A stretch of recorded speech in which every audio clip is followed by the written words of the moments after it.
Hey guys, it's R0mulus here, and it's time for another episode of R0mulus's Records. Today, on the third episode of R0mulus's Records, where we break down and review certain albums, we're going to be talking about a big one today, and that is Ariana Grande's fifth studio album titled Thank You Next. I'm going to start off this review by comparing this album to another one that was released in the past 2 years that I feel has a similar angle and mood to this album, which is from another white girl famous pop artist known as Taylor Swift and her infamous album Reputation. Which if you're familiar with my opinions on Reputation, you would immediately be scared if you're an Ariana Grande fangirl, because I absolutely despise and hate that album. I just loathe it due to it being entirely built off the concept of a bunch of fake avoidable drama and her ego completely forcing her to implode, and many other reasons that would drag on this video for way too long. So, to all the Ariana Grande fans watching that are thinking, oh god, he's going to bash this album, don't worry. I'm not going to thrash her that hard on this album. I'm just using it as a comparison around the concept and reasoning for each artist making their albums. At the time, T Swizzle had a lot of feuds with many celebrities, such as her ex Calvin Harris, Katy Perry, and most infamous and damaging one, Kanye West. After the Kanye controversy, she felt like she needed to get all of her emotions off her chest and start fresh, bury the old Taylor. This ties into Ariana Grande, who had a horrible past 2 years. First, the Manchester bombing happened during one of her concerts in London or England, which was a tragedy that she couldn't handle emotionally. Then she broke up with two different boyfriends in Mac Miller and Pete Davidson all in 1 year. Then, if that wasn't enough for you, later Mac Miller died. If you've been following her on social media such as Instagram or Twitter, you'd know she hasn't been reacting very well and has a lot of emotional drama brewing, so it would be forgivable to rush an album 6 months after you previously released another. Now, we get to the production on this album, and I feel like it's here where we take a step back in terms of overall quality. I guess that's what happens when you have to rush things and can't get the big star Pharrell Williams to produce most of your songs anymore, since he is a god when it comes to production and sound engineering. He had a fantastic 2018 with songs like Stir Fry, and many of Ariana Grande's hits on Sweetener, which absolutely killed. But overall, the beats and production are slightly less pleasing than on Sweetener. One thing I really loved from this album, which was an improvement, is how dark the production is on most of the songs other than Thank You Next, really.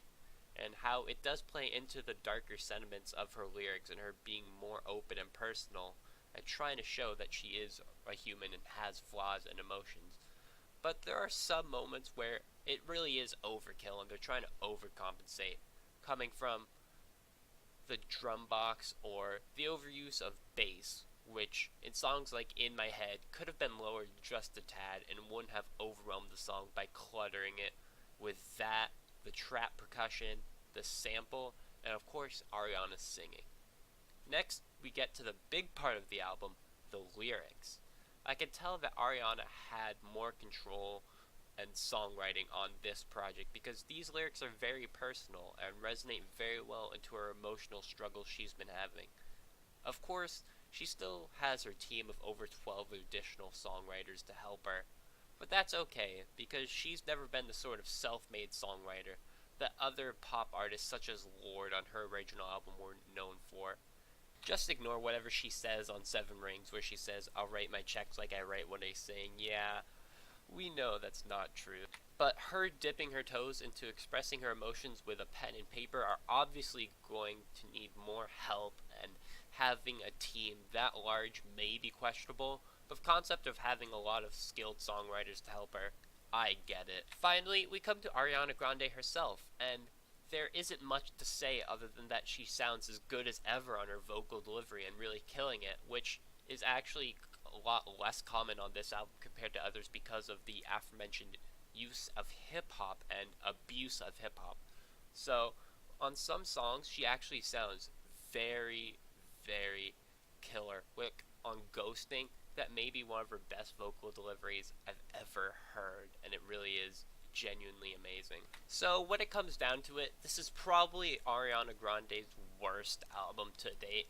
hold on there, because Ariana Grande as a whole, all of her past albums have been excellent and very good, but this, while she's taking many more risks and trying to be more personal, it is a step down due to all of the hip hop influences and the abysmal Seven Rings, which is her worst song to date by far. So overall, I do like the attempts, and Ariana Grande is becoming more risque and personal and darker, and did this way better than on Reputation, mostly because this is her being true, unlike Taylor Swift, who had a bunch of fake drama. So overall, this album is a strong 6 out of 10, and it definitely does get some recommendations. I would have to say that this is still her worst album, as that caveat, and you can go back to many of her old songs and albums to really get the full picture of Ariana Grande being that innocent darling that everyone loved. But her trying to get rid of that and shelter that reflection of herself, just shelving that to the side of her being that dainty girl, it is working, and I can give it some credit as long as she doesn't keep making songs like Seven Rings and going into hip hop. Please stop that, Ariana Grande.